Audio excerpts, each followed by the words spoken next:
Praise God everyone. आपके बीच में एक बार फिर से मुझे सुंदर मौका परमेश्वर ने आपके जीवन में लेकर आने का मौका दिया। तो मैं चाहता हूं कि आज आपके बीच में एक सामर्थ्य वचन के साथ बातचीत करूं, जो एक सच्चा और पवित्र वचन मुझे और आपसे बातचीत करता है। उसके वचन में जो हमें सामर्थ्य मिलती है, उसके वचन में जो हमें शक्ति मिलती है, वो आज आपके जीवन में मैंने आज पढ़ रहा था कि जो वचन है, परमेश्वर अपने वचन से बातचीत करता है। अगर किसी व्यक्ति के पास आपका नंबर है, फ़ोन है, तो आप उसे फ़ोन करते हैं कि भाई मुझे आपसे ज़रूरत है, आपसे बात करनी है, तो हम बात करते हैं। इसी प्रकार से आज एक ऐसे वचन से बातचीत करूंगा जो एक लड़का है, बड़े ध्यान से सुनिए। एक लड़का है जिसका नाम झरमैया है। वो एक छोटा लड़का है और वो अपने जीवन में कुछ भी नहीं जानता। जिस लड़के की खेलने की और नाचने की और मस्ती करने की उम्र होती है, उस समय के बीच में उसके बीच परमेश्वर एक बुल्हाट को बुलाता है और वो उस नगर में, और जहाँ अत्याचार हो रहा है, न्याय खत्म हो रहा है, पाप की जो घोषणा बढ़ती जा रही है, इस लड़के को जिसका नाम झरमैया है, उसको परमेश्वर बुलाता है और परमेश्वर अपने वचन से उससे बात करता है और कहता है कि मैंने तुझे चुना है और तुझे बुलाया है। मेरे प्रियो, परमेश्वर जो आज अपने वचन से हमें देखने को मिलता है, झरमैया की पुस्तक उसका 1 अध्याय और उसका 4 वचन में हम इस प्रकार से पढ़ते हैं। वहां पे लिखा है, झिरमिया की बुल्हाट। तब यहोवा का वचन मेरे पास पहुंचा, गर्भ में रचने से पहले मैं तुझ पर चित्त लगाया और उत्पन्न होने से पहले मैं तेरा अभिषेक किया और तुझे जातियों का भविष्यवक्ता ठहराया। ये एक लड़का है जिसकी उम्र खेलने की है, जिसकी उम्र नाचने की है, जिसकी उम्र घूमने की है, मगर इस लड़के को परमेश्वर ने क्यों बुलाया? क्योंकि हम देखते हैं परमेश्वर का वचन जब इसके पास पहुंचा, जब परमेश्वर का वचन इसने सुना, तो उसने कहा, मैं गर्भ से रचने से पहले मैं तुझे जानता हूं। आप उसके माँ बाप नहीं है, चाहे उसके जनरेशन नहीं है, परमेश्वर जानता है। परमेश्वर को पता है कौन सा व्यक्ति कौन से समय पर, किस समय पर पैदा होना है। परमेश्वर को सब कुछ पता है। मुझे और आपको परमेश्वर ने इसीलिए चुना, इसलिए परमेश्वर ने हमें इकट्ठा किया कि हम परमेश्वर की आवाज को सुन सकें, पहचान सकें और उसके नाम को हम धन्यवाद कर सकें। आपको और मुझे चुनने वाला कौन है? परमेश्वर का वचन है। हम वचन पढ़ते हैं, जैसे यूहन्ना की किताब, उसका हम 15 अध्याय पढ़ते, 16 वचन में लिखा हुआ है, इस प्रकार से लिखा है कि तूने मुझे नहीं पर मैंने तुम्हें चुना है। परमेश्वर का वचन कहता है हमने परमेश्वर को नहीं चुना, परमेश्वर ने हमको चुना और हमें सिलेक्ट किया है। मैं बार बार भी इस वचन में बोलता रहता हूँ कि मुझे परमेश्वर का जो वचन आत्मा की प्रेरणा से मिलता है। और ये लड़के को परमेश्वर ने क्या बोला और क्या कहता है, परंतु यहोवा ने मुझसे कहा, मत कह मैं लड़का हूँ, जिस किसी के पास तुझे भेजने को मैं आज्ञा दूँ तो कहेगा, तो उनके मुख देखकर मत डर, क्योंकि तुझे छुड़ाने के लिए मैं तेरे साथ हूँ। ये जो लड़का है, इसके परमेश्वर बातचीत कर रहा है। उस नगर के बीच में क्या हो रहा है? पाप बढ़ता जा रहा है। लोग क्या कर रहे हैं? न्याय नहीं करते हैं। लोग क्या करते हैं? पाप में व्यस्त रहते हैं। लोग क्या करते हैं? एक गरीब व्यक्ति पर या किसी निर्धन व्यक्ति पर अत्याचार करते हैं। अब मैं तुझे क्या करता हूँ? मैं तुझे अपनी सामर्थ्य को प्रदान करता हूँ। और जब इस व्यक्ति को परमेश्वर सामर्थ्य प्रदान करता है, जब परमेश्वर इस व्यक्ति को कहता है तू जा, तू मत डर, परमेश्वर का वचन इस लड़के को क्या कह रहा है? तू मत डर, मैं तेरे साथ हूं। मेरे प्रियो, परमेश्वर ने और मुझे और आपको, परमेश्वर ने डरने के लिए नहीं, परमेश्वर ने आपको हारने के लिए नहीं, परमेश्वर ने आपको जीतने के लिए बनाया हुआ है। ये महान जो वचन परमेश्वर का यिर्मयाह को कह रहा है कि तुझे क्या करना है, तुझे मैंने चुन लिया है, तेरे गर्भ से रचने से पहले मैं तुझे जानता हूं। ये जो महान जो वचन परमेश्वर का है, ये परमेश्वर हमें पैदा होने से पहले प्रभु हमें जानता है। और यिर्मयाह को क्या कहता है और उसने क्या किया, उसको प्रभु 8 वचन में कहता है, तू उनके मुख देखकर मत डरना। क्या कहता है परमेश्वर, तू उनके मुख को देखकर मत डरना। क्या लिखा है, मैं तुझे छुड़ाने के लिए तैयार हूं। मेरे इस गाट मेरे अजीजों, परमेश्वर इसी तरीके से आपसे भी बात करना चाहता है। अगर आप अपने जीवन में, अगर आप अपनी लाइफ में, अगर आप अपने जीवन में ये बात सोचते हैं कि मेरा कोई मकसद नहीं है, मेरा कोई मतलब नहीं है, मैं क्यों पैदा हुआ हूं, मैं किसके लिए आया हूं, मैं बीमार हूं, मैं परेशान हूं, परमेश्वर का वचन आपके लिए और मेरे लिए एक इंपॉर्टेंट मैसेज दे रहा है। परमेश्वर चाहता है कि प्रभु आपसे बात करे, परमेश्वर आपके पास आए, परमेश्वर का वचन को आप सुने, आपके अंदर परमेश्वर की योजना पूरी हो। परमेश्वर चाहता है, उसकी योजना जो है वो बहुत बड़ी है। अगर आपको परमेश्वर ने चुना है तो कोई खास मकसद के लिए परमेश्वर ने आपको चुना है। अगर परमेश्वर ने आपको बुलाया है तो खास मकसद के लिए बुलाया है। मैंने आज बहुत सारे लोग देखे जिसकी वजह से लोग कहते हैं मेरे पर ये जादू टोना किया हुआ किसी व्यक्ति ने, मेरे पर किसी ने कुछ किया हुआ है, मैं उसी वजह से परेशान हूं। मैं एक व्यक्ति से मिला जिस व्यक्ति ने कहा, यार मैं तो जादू टोने का काम करवाता हूं, मेरे परिवार में अशांति है, मेरे परिवार में सुख नहीं है, मेरे परिवार में बीमारी है, पर प्रभु का वचन कहता है मैंने तुम्हें चुना है। परमेश्वर यिर्मयाह को, इस लड़के को क्या कर रहा है, चुन लिया है। आपकी जो लाइफ है, आपका जो जीवन है वो बड़ा बहुमूल्य है, बड़ा एक परमेश्वर का चुना हुआ एक केंद्र है, एक मंदिर है परमेश्वर का। इस लड़के को परमेश्वर ने कहा मैंने तुझे क्या किया है, सामर्थ दे दिया है, मैं तेरा अभिषेक किया है। अब जानते हैं अभिषेक क्या होता है? अभिषेक का मतलब होता है कि परमेश्वर ने उसको अपनी सामर्थ को देना, उसको टच कर देना, उसको छू लेना, अपने महिमा के लिए इस्तेमाल करना। अभिषेक का मतलब है उसको पवित्र कर देना। परमेश्वर ने उसको क्या किया, अपनी आत्मा से पवित्र कर दिया, अपने वचन से पवित्र कर दिया। कब? जब उसने विश्वास किया, जब यिर्मयाह ने विश्वास किया, परमेश्वर ने उसको छुआ। आज मुझे और आपको परमेश्वर छूना चाहता है।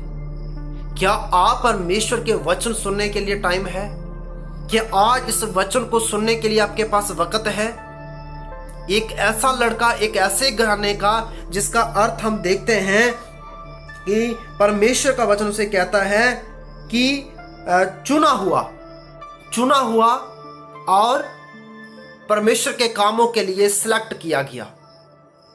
ये वो लड़का जो महान उद्देश्य के लिए चुना गया। अगर आप अपने जीवन में, अपनी लाइफ में, अपने जीवन के स्ट्रगल में आप हार रहे हैं, इसका मतलब है परमेश्वर आपसे बात करना चाहता है। जब आप हार जाते हैं, जब आपके लगता है मुझे अब मेरा जीवन अब आगे नहीं चल सकता, मुझे अभी कोई बचा नहीं सकता, मुझे कोई चला नहीं सकता, मुझे कोई खड़ा नहीं कर सकता, मगर परमेश्वर है। परमेश्वर आपसे और मुझसे बात करने के लिए तैयार है। 24/7 परमेश्वर आपसे बात करने के लिए तैयार है। अब मत पड़ो पाप के चक्कर में, अब मत पड़ो आप नशे में, मत पड़ो आप बुराई में। परमेश्वर का वचन बड़ा सामर्थी है। परमेश्वर इस लड़के को, जो उसका जीवन है, आज हम नौजवान लड़कों को देखते हैं, उनकी जो जीवन की जो शैली है, लाइफस्टाइल जो है उनकी इतनी पाप में भरी हुई है, नशे में भरी हुई है। मगर ये लड़का जब परमेश्वर की आवाज को सुनता है, इसका जीवन बदल जाता है। परमेश्वर कहता है मैंने तुम्हें चुना इसीलिए है कि तुम बहुत बड़े कार्य करने के लिए, उद्देश्य के लिए। आपको परमेश्वर ने हारने के लिए नहीं बनाया। परमेश्वर ने यहां पे लिखा है कि वो एक बड़ा चिंता करने वाला व्यक्ति, एक बड़ा परमेश्वर के प्रति विश्वास से भरा हुआ व्यक्ति प्रभु के कार्य के लिए खड़ा हो गया। कहता मैंने आज प्रभु के लिए काम करना है, मैंने प्रभु के लिए जीना है, मैं पाप के लिए नहीं जीना, मैं नशे के लिए नहीं जीना है, मैंने बुरी संगत के लिए नहीं जीना है।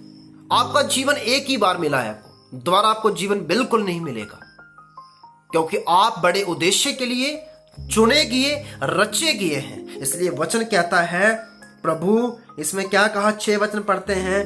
तब मैंने कहा, हाय प्रभु यहोवा, मैं देख तो मैं बोलना भी नहीं जानता, मैं लड़का हूं। परमेश्वर ने उसको लड़का, झिरमिया क्या बोल रहा है परमेश्वर से, प्रभु मैं तो बोलना भी नहीं जानता, मैं भी लड़का हूं। 17-18 साल का, 16-17 साल का लड़का है, मैं अभी बोलना भी नहीं जानता हूं। मैं कैसे एक अधिकारी के पास जाऊंगा जो एक भ्रष्ट से भरा हुआ है, जो एक अत्याचार से भरा हुआ, मैं कैसे बात करूंगा उसके सामने। परमेश्वर का वचन क्या कहता है, 9 वचन में क्या कहता है परमेश्वर, 1:9 में लिखा है, तब यहोवा ने हाथ बढ़ाया और मेरे मुंह को छुआ। जब उसने कहा मैं लड़का हूं, मैंने बोलना भी नहीं जानता, मैं किसी के पास जा भी नहीं सकता, मैं क्या करूं। और जब उसने क्या कहा, तब परमेश्वर ने उसके मुख को टच किया। परमेश्वर ने जब उसको छुआ और यहोवा ने कहा, परमेश्वर ने कहा, मैंने अपने वचन तेरे मुंह में डाल दिए हैं। परमेश्वर, जब आप समझते हैं, चाहे 50 साल के हैं, 30 साल के, 20 साल के हैं, 100 साल के हैं, जब आप अपने आप को इस बच्चे की तरह अपने आप को ये कहेंगे, मैं नहीं बोलना चाहता कुछ भी, जब आपकी एज कितनी भी क्यों ना हो, 50 साल, 60 साल, 70 साल, कोई बात नहीं, मगर आप एक बात प्रभु से कह दीजिए, प्रभु मैं अभी बोलना नहीं जानता, मुझे किसी से बात करना नहीं आती, मुझसे किसी से बात कर नहीं कर सकता। जब आप अपने आप को एक बच्चे की तरह, जब अपने आप को एक छोटे लड़के की तरह आप अपने आप को परमेश्वर के आगे सरेंडर करते हैं कि प्रभु मैं नहीं बोलना जानता कुछ भी, मुझे कुछ मालूम नहीं है। अगर आपको समझ नहीं आ रही, अगर आपको इस चीज का नॉलेज नहीं है, आपको समझ नहीं आ रही है, परमेश्वर से कहिए, प्रभु मुझे समझ दीजिए। प्रभु जैसे इस लड़के को छुआ है परमेश्वर ने, और लिखा है, देख मैंने अपना वचन तेरे मुख में डाल दिया। कितना सामर्थी वचन इसके मुख में डालने वाला कौन है? जिसने इसको बनाया, मां की कोख से पहले ही परमेश्वर जानता है। आप और मैं, परमेश्वर आपको और मुझे जानता है इस उद्देश्य के लिए हम क्यों बनाए गए परमेश्वर ने, क्यों रचे गए परमेश्वर ने, क्यों दुनिया में आए परमेश्वर के। प्रभु हमारे इस उद्देश्य को जानता है, प्रभु हमारे जीवन को जानता है, हम क्यों चुने गए, हम क्यों अलग किए गए। परमेश्वर कहता तू मेरे तरह मेरे आगे झुके और प्रार्थना करे, मैंने तेरे मुख में कुछ डालना चाहता हूं। जब अपने आप को हम दीन करते हैं, जब अपने आप को हम इस लड़के की तरह, झरमयाया लड़का जो एक प्रॉफिट है, इसकी तरह हम अपने आप को छोटा करते हैं, तो परमेश्वर हमारे जीवन में काम करता है, अपना वचन हमारे मुख में डालेगा। नहीं तुम्हारे मुख में क्या डाला है शैतान ने, दुनिया के लोगों ने, नशा कर ले यार, पाप कर ले यार, मस्ती कर ले यार, व्यभिचार कर ले यार, दुनिया की अपने आप को खुश कर ले। और अंत में क्या होगा, जब हम ऐसा करेंगे, पाप करेंगे, पाप में मर जाएंगे, गुनाह से माफी नहीं मांगेंगे, तो हमारे लिए एक नरक की सजा है। अगर आप नरक के बारे में बात सुनना चाहते हैं, मैं आपका वीडियो बनाऊंगा इस बात को लेकर, क्योंकि नरक एक बड़ी भयानक वस्तु है। यीशु मसीह के पास एक व्यक्ति आता है, 3 अध्याय, यूहन्ना की 3 अध्याय में लिखा है, उसका व्यक्ति का नाम निकोदेमुस एक व्यक्ति का नाम है, और यीशु मसीह के पास आता है और उसे कहता है कि प्रभु मैं अनंत जीवन पाने के लिए मैं क्या करूं। उसके पास नॉलेज बहुत है, उसके पास ज्ञान बहुत है, उसके पास दुनिया का ज्ञान नॉलेज बहुत ज्यादा है, मगर वो एक 70-80 साल तक उम्र हो चुकी है उस व्यक्ति की। मगर वो कहता है प्रभु, परमेश्वर से, प्रभु यीशु मसीह से कहता है, पिता मैं क्या करूं उद्धार पाने। उसने कहा तू नए सिरे से जन्म लेना पड़ेगा। तो कहता है मैं कैसे जन्म ले सकता हूं, मैं बूढ़ा हो चुका हूं, मैं मरूंगा फिर जन्म लूंगा। उसने कहा नहीं, जब तक तो अपने आप को उस बालक की तरह ना करे, अपने आप को तू छोटा ना करे, अपने आप को जब तक तू विश्वास ना करे, तेरा उद्धार नहीं हो सकता। मेरे प्रियो, हमें उद्धार पाना है, हमें विश्वास करना है, हमें जब प्रभु के पर यकीन करना है, चाहे आप कितने भी एज के क्यों ना हो, आप परमेश्वर के पास जब तक अपने आप को छोटा नहीं करते, आपके पाप क्षमा नहीं हो सकते। पाप और जादू टोने से आप मुक्त नहीं हो सकते, नशे से आजाद नहीं हो सकते, बीमारियों से आजाद नहीं हो सकते, दुष्ट आत्माओं से आजाद नहीं हो सकते, भूत प्रेतों से आजाद नहीं हो सकते, जब तक आप पूरे मन से परमेश्वर के पास नहीं आते। और जब आप परमेश्वर के पास आते हैं, जब आप अपना जीवन प्रभु को देते हैं, तो प्रभु का वचन यहाँ पे क्या कहता है, इसमें एक साफ एक वचन लिखा हुआ है, 19 वचन में लिखा हुआ है, प्रभु का कलाम, प्रभु का वचन कहता है, 19 वचन में लिखा है, वे तुझसे लड़ेंगे तो सही, परंतु तुझ पर प्रबल ना होंगे। लोग आएंगे, आपके जादू करेंगे, लड़ने के लिए आएंगे, आपको कमजोर करने के लिए आएंगे, आपको निराश करने के लिए आएंगे, आपको हो सकता है प्रताड़ित करने के लिए आ जाएं, पर वचन क्या कहता है, तुझ पर प्रबल ना होंगे, क्योंकि तुझे बचाने के लिए मैं तेरे साथ हूं। आपको और मुझे बचाने के लिए परमेश्वर हमारे साथ है। दुश्मन आएगा, आपको लड़ने के लिए मारेगा, आपको सताने के लिए कहेगा, आप जादू करने की कोशिश करने की आएगा, मगर आपका जो विश्वास परमेश्वर के ऊपर है, आपको कोई हरा नहीं सकता। आपको कोई हरा नहीं सकता जब तक आप परमेश्वर के पास नहीं आते। जब आप परमेश्वर के पास आते हैं, परमेश्वर आपकी लड़ाई लड़ता है। मेरे प्रियो, मैं इस वीडियो को आपके मध्य तक इसलिए लेकर आया हूं कि ये वचन मुझे छुआ है, इस वचन ने मेरे अंदर कार्य किया है। मेरा मन नहीं था, मगर मुझे परमेश्वर ने इस बात को फोर्स किया, क्योंकि आज बहुत सारे लोग हैं, उद्धार पाना चाहते हैं, विश्वास करना चाहते हैं, मुक्ति पाना चाहते हैं, मगर रास्ते का पता नहीं है। अपने तरीके से पैदल यात्रा, अपने तरीके से अपने शरीर को तोड़ना, अपने आप को कष्ट उठाना, अपने आप को दुख प्रदान करना कि मैं ईश्वर तेरे लिए ऐसा कर रहा हूं, नहीं। परमेश्वर कहता मैं तुम्हें कठिन दुख नहीं देना चाहता, मैं तुम पर प्रताड़ित नहीं करना चाहता। तुम अपने आप को क्या करो, दीन हो जाओ, अपने आप को शुद्ध करो, अपने आप को पवित्र करो। प्रभु हमारे जल और पानी से या हमारे बोझ उठाने से, भार उठाने से परमेश्वर प्रसन्न नहीं होगा। परमेश्वर कैसे प्रसन्न होगा, जब हम परमेश्वर के वचनों को सुनेंगे, जब आप और मैं अपने जीवन को परमेश्वर को आगे अर्पित करेंगे और प्रभु से कहेंगे, प्रभु मुझे मेरे जीवन में तेरी इच्छा पूरी हो जाए। यिर्मयाह ने क्या किया, जब राजा के सामने खड़ा हुआ, जब उन गवर्नरों के सामने खड़ा हुआ, तो उसने क्या कहा, मैं तो उसे नहीं डरने वाला। क्यों? क्योंकि गॉड उसके साथ है, ईश्वर उसके साथ है। इस वचन ने अगर आपको छुआ है, एक व्यक्ति के साथ जरूर शेयर करें, सब्सक्राइब करना जरूर करें, और प्रभु आपको आशीष दे, बरकत दे। इसी तरीके से प्रभु का वचन आप सुनते रहें, प्रभु आपको बड़ी बरकत दे, प्रभु आपको बड़ी आशीष दे। मिलता हूं एक नए वीडियो के साथ, तब तक प्रभु आपको आशीष दे। God bless you.